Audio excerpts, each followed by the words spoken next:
एक सेकंड। जय शनिदेव गुरु जी। जय शनिदेव। जैसे 5 बावरी के जो हम इतिहास में भी सुनते हैं कि बावरिया जाति से थे ये, हाँ कि एक केसरमल बावरी जो देवता के रूप में पूजते हैं, ऐसे ही सबल सिंह बावरी है, हरि सिंह बावरी है, जीतमल बावरी है, तो ऐसे ही 5 बावरी हैं ये। साथ में एक नथिया माता जिन्होंने सबसे पहले इसको पूजा था। इन बावरियों के इतिहास में आता है कि नथिया ने सबसे पहले इनको पूजा था। तो अब वो जैसे क्षेत्रीय देव देवता बन के पूज रहे हैं घर घरों में, हुक्का उनका लग रहा है, तो अब माता बहनें भी इनको पूजने लग गई है। तो क्या ये ठीक है, इनको पूजना चाहिए कि नहीं पूजना तो चाहिए? कई पौन का भी मैंने नाम ये सुना है ना। ये पौन के नाम से पूजे जाते हैं जी, सबल सिंह पौन, केसरमल पौन, ऐसे ऐसे कलवा पौन भी है, वो अलग क्षेत्रीय देवताओं में आता है। अमर सिंह पौन है, वो अलग में आता है वो। तो नहीं, ऐसे मैंने पीछे एक लड़की देखी थी, उसकी बहुत कम उम्र थी और वो कह रही थी कि मैंने अमर सिंह पौन को खरीदा है। पहली बात तो ये बिकने लगे हैं ऐसे, और दूसरी बात अगर हम किसी ऐसे देवता को पूज रहे हैं जिसकी मान्यता लोगों ने अब इस रूप में या इस कलयुग में ज़्यादा कर दी है, तो ये पहले तो हमें इनका इतिहास जानना चाहिए कि ये क्या करते थे, इनका जीवन कैसा था, क्या इनके जीवन में कहीं ईश्वर था, ईश्वर का पदार्पण हुआ कहीं और फिर अंत तक ईश्वर का पदार्पण रहा, क्या इनके जीवन में, क्या इनके हृदय में कभी आविर्भाव हुआ ईश्वर का, और क्या इन्होंने ईश्वर को पूजा उतनी शिद्दत के साथ कि उनको पाने की शिद्दत के साथ, जैसे मीरा माँ ने पूजा, जैसे और दुनिया भर के हमारे बहुत सारे भारतीय संत ऐसे हैं विलक्षण विलक्षण। जैसे आप मानते हैं ना, बहुत सारी चीज़ों को आप देखते हैं कि भारत में एक एक संत ऐसा हुआ है कि वो भगवान के समतुल्य था। यानी कि एक संत तो हमारा ऐसा था कि माँ के गर्भ में जिस बूंद से आपका निर्माण हो उस समय वो आपकी जन्म तिथि निकालता था, और देखो इतनी सटीक निकालता था कि उससे आपका भूत भविष्य और वर्तमान तुरंत बता देता था। ऐसे ऐसे विलक्षण संत भारत में हुआ है जिनके नाम विशुद्धानंद जी महाराज थे, है ना। कितनी बड़ी ये बातें हैं, अपने सारे चक्रों को निकाल के दिखा देना, अंग्रेजों को नाभि से कमल निकाल के दिखा देना, इसके अलावा ब्रह्म क्या है उसकी संज्ञा बताना, ब्रह्म से जुड़े रहना और अलग बता देना, ये बात अलग है। लेकिन जब किसी का आप इतिहास मानते हैं, हम उसको पूज भी रहे हैं और उसने कभी अपने जीवन में पूजा नहीं की, और सबसे बड़ी बात यह है उसके भोग क्या है, मुझे तो पता नहीं इनके भोग क्या देते हैं आप लोग इनके भोग क्या देते हो, क्या भोग दिया तूने? उसका बावरी थे जो इनकी सिगरेट लगती है, सिगरेट लगाता था, और वर्दी चढ़ती है, वर्दी भी चढ़ती है जी। नहीं तो मेरे को एक बात बता, मान लिया तू सिगरेट पीने लग जा, तेरी घरवाली तुझे पसंद करेगी कि वो करेगी? कुछ नहीं कहेगी, हाँ। और तू हुक्का पीने लग जा तो घर में कोई एतराज नहीं करेगा, और उस हुक्के से तुझे कैंसर हो जाए तो करेगा कि नहीं करेगा? और दारू पिएगा तो देखो, हम सबसे बड़ी बात ये, हम प्याज और लहसुन मांस में नहीं आते ना, लेकिन उनका त्याग हम क्यों करते हैं कि उनसे हमारे शरीर के अंदर जड़ता आती है, हमें जम्भाइयाँ आने लग जाती हैं, हालांकि वो दुनिया भर का लाभ देते हैं, तब हम उन चीज़ों का त्याग करते हैं। तो हम हिंदू समाज में, हम इस भारत में, फिर हम ऐसे देवताओं को कैसे पूछ सकते हैं जो बकरा खाता हो, मुर्गा खाता हो, सुअर खाता हो, दारू पीता हो, या क्या कहते हैं सिगरेट लेता हो, या और भी कई ऐसे पदार्थ हैं, मादक पदार्थ भी हैं ऐसे जो इनको दे रहे हैं लोग। कुछ तो गांजा भाग ही पिला रहे हैं इनको, गांजा भाग। अरे भाई, जब ऐसे देवता है, और ये भी है कि कुछ मरे हुए जो मुस्लिम समुदाय के भी हैं वैसे भी हैं, उनको पीर मान लेते हैं, सैयद मान लेते हैं, उनको भी गांजा भांग पिला रहे हैं। तो जब ये खुद ऐसे है तो किसका भला करेंगे? सबसे बड़ी बात ये। इसलिए आपने देखा भी होगा कि जो लोग इनको पूछते हैं, जैसे इस बच्चे ने पूजा, तो इसको लगा कुछ दिन की मैं ठीक हूँ, फिर ये इसने भोग देना बंद किया, उसी दिन से ये बीमार हो गया। ऐसा ही था, कष्ट बढ़े तेरे। इनको पूछते पूछते कष्ट रहते हैं शरीर में, जब जिनको पूज रहे हैं फिर भी कष्ट है, और वो कष्ट बढ़ रहे हैं उत्तरोत्तर। क्या कर रहे हैं? बढ़ रहे हैं, उत्तरोत्तर बढ़ रहे हैं। ऐसे देवता को पूछ के आप क्या लाभ लेंगे? और सबसे बड़ी बात ये, देवता कहने लायक भी नहीं है। देव वो होता है जो केवल देना जानता है, लेना जानता ही नहीं है। तो जो देवता है वो तो केवल आपको देने वाला है, लेने वाला है ही नहीं। जहां आपने शरणागति ली वहीं से आपका लाभ होना शुरू हो गया। लेकिन इनकी शरणागति का क्या होता है कि आपने जैसे ही शरणागति ली, है कि नहीं, अलाभ चालू हो गया। 1-2 दिन, 10 दिन, महीने भर लगेगा कि तुम्हें कुछ हो गया। मैं एक बात पीछे जब देखता हूँ कि लोगों को जैसे ना ऐसे सर घुमाने की बहुत पड़ी है भारत में। हम तो खैर घूमना बंद कर देते हैं सबका, हाजिरियाँ भी बंद कर देते हैं सबकी, लेकिन ऐसे सर घुमाने की बहुत बढ़िया। महिलाओं में आजकल और चढ़ी है सर घुमाने की। मैंने आज भी 2 फोटो दिखाए, एक महिला बैठी सिगरेट पी रही है, बोल रही है भैरव माता आ गई, भैरव आ गए। अरे भाई तुम सिगरेट पीनी दिखा रहे हो या माता भैरव को दिखा रहे हो? और पहले तो हमारे उस पे भी, चैनल पे भी दिखाया जाता था, यानी कि फिल्मों में भी दिखाया जाता था, पहले धूम्रपान निषेध है, साथ साथ लाइन चलती थी। अब तो पता नहीं यूट्यूब वाला इनका चैनल ही बंद नहीं करता कि ये बैठे बैठे सिगरेट पीते रहते हैं। कई तो खोपड़ियाँ दिखा देते हैं, और ये सारे माता काली का नाम लेते हैं। माता काली ने केवल राक्षसों का भक्षण किया है, उसने तम प्रधान राक्षसों का भक्षण किया है, ये उनका नाम लेते हैं। तम प्रधान लोग हैं कि नहीं है, जो देश में आतंक फैलाते हैं, उग्रवाद करते हैं, लोगों को बेवजह सताते हैं, वो मर जाते हैं। माता काली ने तो इन्हीं को आघात पहुंचाया, इन्हीं के मुंडों को अपने गले में डाला हुआ है। लोग ये सोचते हैं वो बकरा खाती है, वो सुअर खाती है, वो मीट खाती है, वो ऐसी खाती है, वो खून पीती है। निकम्मों की एक बारात लगी हुई है, आगे ना वो बोले। और एक बात ना, गोबली, गो का मतलब होता है जिव्या। किसकी? जिव्या। जिह्वा को हम ऊपर लगा के कौन सी क्रिया करते थे भाई? खेचरी मुद्रा करते थे। उसकी बलि वहां पे जाके जब रस टपकता है, उस गो की बलि दी जाती थी। क्या कहते हैं कि हम जब जिह्वा को वापस कर लेते हैं, तब काम, क्रोध, मद, लोभ, मोह आदि सब शांत हो जाता है, और हम शरीर के एक ऐसे चक्र में पहुंच जाते हैं जहां हमारी समस्त सारे शरीर की सारी ऊर्जाएं खुल जाती है, हम आत्मदर्शन कर पाते हैं। वो बलि थी, यानी कि गो का मतलब जिव्या था। लास्ट में जिव्या की बलि दी जाती थी, उसको उलट दिया जाता था और फिर उल्टा ही रहने दिया जाता था। यानी कि उससे जो हम जीवन में भोजन के रस ले रहे हैं, उसको छोड़ अमृत की कण की बूंदे का रस हम लेते थे, वो अमृत बूंदे हमें मिलती थी। इसलिए हम जो है वो हमने अपने जो है अस्तित्व को जो है खतरे में डाल दिया है, इन छोटे छोटे जिनको हम देवी देवता मानने लगे, इनको पूज के, जबकि इनसे हमें मिला कुछ नहीं है और मिलना भी कुछ नहीं है। हमने इनको, देखिए मैं आपको एक बात बताता हूँ, पूरे भारतवर्ष के लिए एक देवी नियुक्त की गई है आपके बच्चों का लालन पालन करने के लिए, उनका नाम है शीतला माता। वो आपके बच्चों का लालन पालन करती है, वो कभी उल्टे में नहीं चलती, कभी उल्टा करती भी नहीं है। वो आपके बच्चों को, आपको हृदय की शांति देती है। क्या देती है? इसलिए उसका नाम ही शीतला माता है, यानी कि बहुत ही शीतल है। ठीक है, अब एक बहन ठीक है, एक बुरी है, तो आप बुरी को पूछेंगे, ठीक को पूछेंगे। ये तो ऐसे ही हो गया जैसे एक निरिति देवी है। कौन सी देवी है? निरिति देवी है। उसके बारे में कोई नहीं जानता। वो केवल आदमी के जीवन में कष्ट, कलेश, दुख और क्या कहते हैं, लड़ाइयाँ, झगड़े, वैधव्य और इतना वो लेके आती है, इतना वो कष्ट लेके आती है। लेकिन ये कहते हैं कि ये उसकी कृपा है। क्या है? हमें तो ऐसी कृपा नहीं चाहिए, हम तो मानव जीवन जी रहे हैं, हमें तो ये सब नहीं चाहिए, हमें तो इतने कष्ट नहीं चाहिए। फिर भी अगर किसी पे बहुत भारी दुख आ जाता है तो कहते हैं भगवान की नियति है। ये भगवान की नियति है भाई, ये तो भगवान की नियति है भाई, ये नियति नहीं है, ये निरीति है। तो ये कष्ट कलेश जब आता है, हम उसी को दूर करते हैं कि निरीति माता तू दूर रहे। इसलिए साल में उसी निरीति माता को पूजा जाता था, जिसको आज हम मदानन और चौगानन करके पूछते हैं। वो ज्येष्ठा नक्षत्र की भी मालिक है, ठीक है ना। और उसके अंतर में धूमावती उत्पन्न होती है, किसी को पता ही नहीं है निरीति है क्या। ये निरीति इतनी बड़ी देवी है, इतनी बड़ी देवी है, जिसका देवताओं के साथ में वैदिक पूजन होता है। क्या पूजन होता है?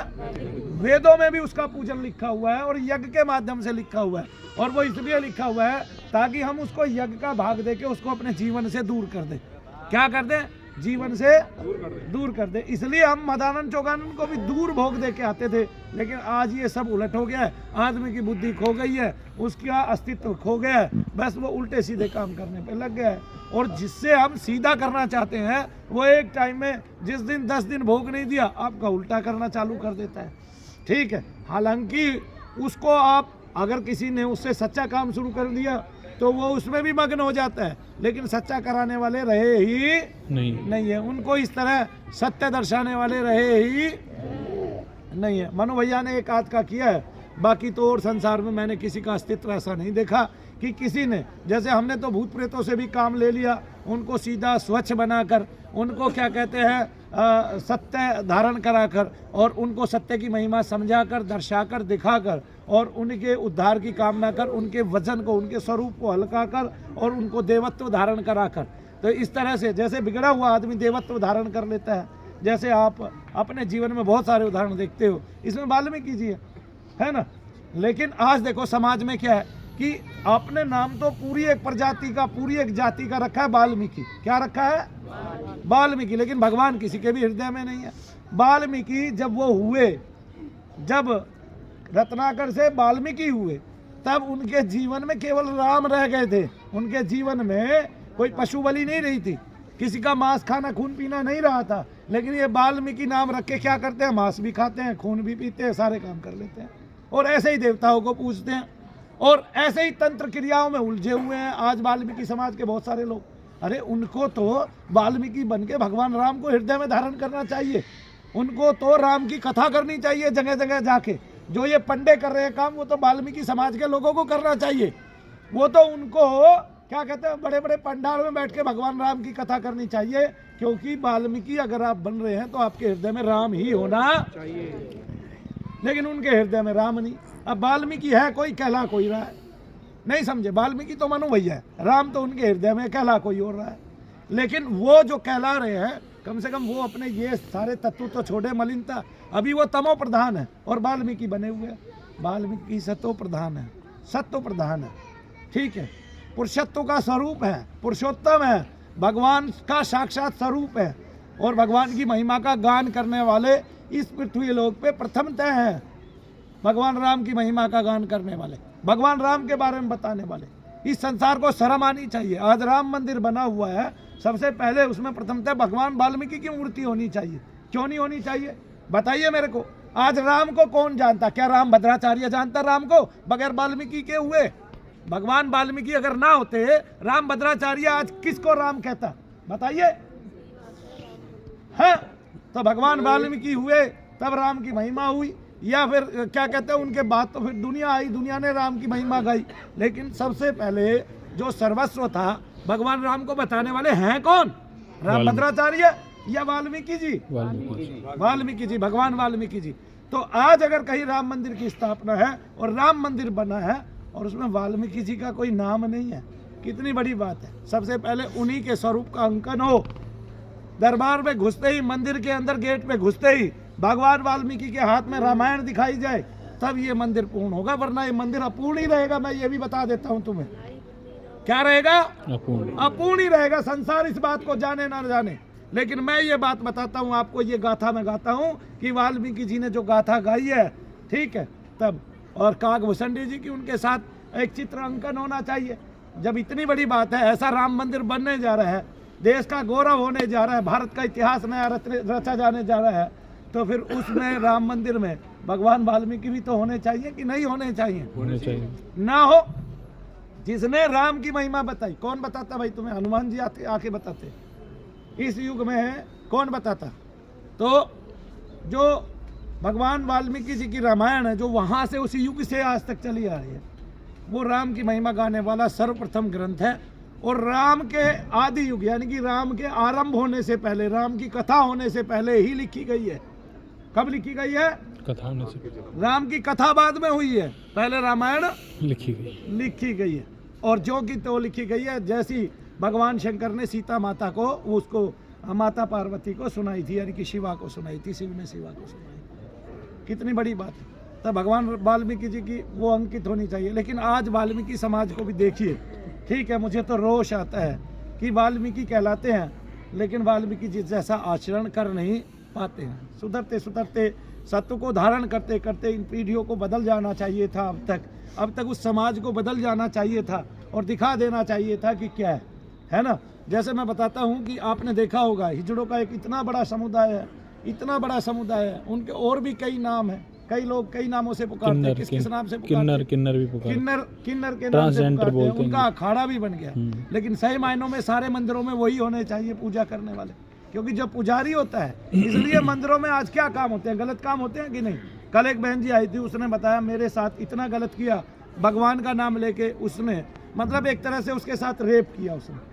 कितना रोष था उस टाइम, उसकी आंखों में कितने आंसू थे। उसने अपनी पूरी व्यथा बता दी कि ऐसा किया, जबकि उसने पैसा भी दिया अपने आप को ठीक कराने के लिए। आज दुनिया भर के तांत्रिक बैठे हैं, लुटेरे बैठे हैं, वे केवल माताओं बहनों को उसी गंदी नज़र से देखते हैं। उनका कोई तात्पर्य ही नहीं है कि ये बीमार है, ठीक होने आई है, तू ठीक करेगा, इसके जीवन पे एहसान करेगा, एक आत्मा का तू आशीर्वाद लेगा, तेरे बच्चे, तेरा वंश गति पाएगा। उसको इससे मतलब ही नहीं है।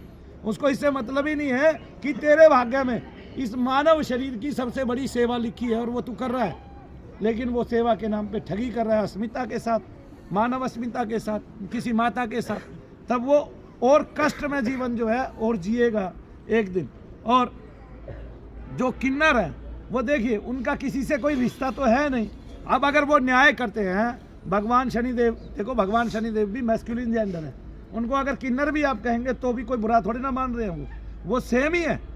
तो क्या, इसलिए वो न्यायकारी हैं। और जो किन्नर समाज है वो ही जज होना चाहिए, उन्हीं को जज की विद्या ग्रहण करनी चाहिए, ये जज वाली कुर्सी उनको देनी चाहिए। आज जो जजों के घर में नोट भरे पड़े हैं, अरबों खरबों में खेल रहे हैं वो, और जो उनके क्या कहते हैं कि केस को भारी करने में उनके घर में नोटों की गड्डियां पहुंच रही हैं, वो सरकार को नहीं दिखाई दे रही। लेकिन अगर किन्नर समाज के लोग होते तो उनका किसी से कोई रिश्ता नहीं है, तो कोई रिश्वत भी नहीं होती। मानो तो न्याय कौन करेगा? जिसका दोनों पक्ष से समान सब वो होगा, रिश्ता होगा। न्याय वो थोड़ी ना करेगा जो इसको अपना मान लेगा और इसको अपना नहीं मानेगा। ठीक है, आज देखो एक जातिवादी वो है, जज है, और उसको अपनी जाति का कल्याण करना होगा तो वो अपनी जाति का पक्ष ले लेगा, दूसरी को छोड़ देगा। ऐसे ना भारत में तो पहले ही ये पक्षधारी बहुत थे, अब ये सत्ताधारी भी बहुत थे, सत्ताधारी पक्षधारी भी बहुत थे, लेकिन अब ये और बढ़ गए। तो समाज गिरता जा रहा है, उसको सतह से उठाना भी है और इसकी जिम्मेवारी हम पर भी है। हमें ये सब त्यागना होगा माताओं बहनों को, क्योंकि वो सारी की सारी बीमार पड़ गई हैं। बीमार कैसे पड़ गई? एक तो देखो पंडितों ने क्या किया, स्त्रियां हनुमान जी की पूजा नहीं कराएंगी। अरे तुम्हारे जूते मारे तुम्हारे, मैं खुद पंडित हूँ, मैं जूते मारूं उसको जो ये कहे कि हनुमान जी की पूजा स्त्रियां नहीं कर सकती। अबे गधे, मीराबाई को उन्होंने क्या, उनके गुरु जी का नाम क्या है? रैदास जी महाराज। रैदास जी महाराज को, और महाराज को पत्र लिखा कि मैं आपसे एकांत में मिलना चाहती हूँ, मैं मीराबाई हूँ, मैं आपकी भक्तिन बनना चाहती हूँ, यानी कि आपसे गुरु दीक्षा लेना चाहती हूँ। उन्होंने कहा एकांत में हम किसी भी स्त्री से नहीं मिलते। ठीक है, तो मीराबाई एक पत्र में एक ही लाइन लिखती है कि मैंने तो एक उसके अलावा किसी को पुरुष जाना ही नहीं। वो बड़े शर्मिंदा होते हैं। ठीक है, मीराबाई को समय देते हैं, गुरु दीक्षा देते हैं, तब उनको समझ में आता है। ठीक है ना, प्रत्येक स्त्री के अंदर जो आत्मा है वो पुरुष की तो है, प्रत्येक शरीर में जो आत्मा है वो उस पुरुष का ही तो तत्व है, उसका ही तो तेज है। तब कुंडलिनी शक्ति सबके अंदर कैसे है? फिर औरत के अंदर कुंडला शक्ति होती, क्या शक्ति होती? कुंडला शक्ति होती औरत के अंदर, कुंडलिनी शक्ति होती ही नहीं। तब वो जगह छोड़ के ऊपर जाती है, शिव से मिलन कर रहे हैं। और जब वो स्त्री के शरीर में भी यहाँ जाके आज्ञा चक्र में शिव से मिलन करती है, तो इसका मतलब प्रत्येक प्राणी के अंदर, नर और नारी के अंदर पुरुषत्व भी है और स्त्री तत्व भी है। इसलिए भगवान का अर्धनारीश्वर स्वरूप है। लेकिन महात्माओं को इस पे ध्यान ही नहीं है, पंडितों को इस पे ध्यान ही नहीं है। एक बात चिपका रखी है, अरे वो स्त्रियों से नफरत करते हैं क्या? सीता माता को माता मानते थे कि नहीं मानते थे? प्रणाम करते थे कि नहीं करते थे? फिर लेकिन लोगों ने इन सारी बातों को उलझा दिया है। जैसे अब हनुमान जी की पूजा स्त्रियों को क्यों करनी चाहिए? क्योंकि स्त्रियों को दिन में 4 घंटे मिलते थे। अगर वो शुरू से ही हनुमान जी की पूजा करे तो वो हनुमत दर्शन तो करे, साथ में विलक्षण शक्ति में विचरे। मैं ये कह रहा हूँ, सुंदर कांड से, एक महात्मा ने सुंदर कांड सिद्धियों का साक्ष्य ऐसा करके लेख लिखा महामहोपाध्याय ने, लेकिन उन्होंने साथ में ये भी बताया कि सुंदर कांड पढ़ के इतने महात्मा जो है वो आत्मदर्शी हुए। इतने महात्माओं ने तकरीबन ऐसी उड़ने की शक्ति जानी, इतने महात्माओं के द्वारा देश का कल्याण हुआ, इतने महात्माओं में एक विलक्षण बात हुई कि वो सारे के सारे आपका भूत भविष्य और क्या कहते हैं वो जानते थे। ऐसे ऐसे करके उन्होंने पूरी की पूरी बात खोल के बताई और महात्माओं के नाम भी बताए। आज आप लोग ये जानते ही नहीं। एक माता को मैंने देखा, उसने हनुमान जी की साधना की। जब उसकी साधना पूरी हुई, उसके जीवन में 3 उद्देश्य थे। मेरे पति को नौकरी मिल जाए, ठीक है, हमें घर मिल जाए, ठीक है, और हमें गाड़ी भी मिल जाए। गाड़ी, घर और नौकरी एक साथ पक्की हुई, एक साथ मिली। और हनुमान जी महाराज आके उसके घर का चूरमा खा गए, उसके हाथ का बना हुआ फ्रिज में रखा हुआ, और उसने अपने पति को कहा देखो हनुमान जी महाराज चूरमा खा गए। वो आदमी यही समझता रहा ये ऐसे ही बकवास कर रही है, लेकिन उसने उसको चूरमा रखते हुए देखा था। अब उसने फ्रिज खोला, हनुमान जी महाराज के दर्शन हुए तो वो जड़वत हो गए, खड़ी होगी, बस हनुमान जी कह के, ठीक है ना। फिर भगवान का आगमन हुआ, देखो मुझे वाइब्रेशन हो रही है, भगवान का आगमन हुआ। वो 4थी मंजिल पे थे वे, और सामने 3री मंजिल पे उसको हनुमान जी टहलते हुए दिखाई दिए। और ये मैं बताऊं, एक बहुत ही भाग्यवान माता है ये DRS एक कंपनी है, अब तो उसका नाम हो गया दिन रात सेवा। ये उनकी बहन है, अब ये नहीं पता मुझे बड़ी है कि छोटी है, रमेश अग्रवाल की। उसने मुझे अपने मुख से एक कथा सुनाई, कितनी विलक्षण कथा है ये आप देखिए। तो सभी माताओं को हनुमान जी की साधना करनी चाहिए, सीख लेनी चाहिए कि नहीं लेनी चाहिए। लेकिन पंडितों का कहना है ये झुटियाओ इनको, ऐसे पंडितों को भगाओ इनको मंदिरों से। केवल लोगों की जेब देख रहे हैं और कुछ देख ही नहीं रहे हैं। मैं पितृ आपका दोष दूर कर दूंगा। तू सारी उम्र जाप कर लिए पंडित के बच्चे, तू सारी उम्र पितृ का दोष दूर नहीं कर सकता। ठीक है, अरे पंडित मैं भी हूँ, नाम रखा लेते हैं। अच्छा, हमारे में ही नाम रखा लिया जी, ये त्यागी महाराज है, त्यागी जी है। अरे भाई काहे के त्यागी जी, जाति बन गई है एक त्यागी जी, अलग त्यागी जी बना दी। 10 रुपए भी मिल जाए छोड़े ना, ना काम छूटा, ना क्रोध छूटा, ना लोभ छूटा, ना मोह छूटा, ऐसे त्यागी जी बन गए।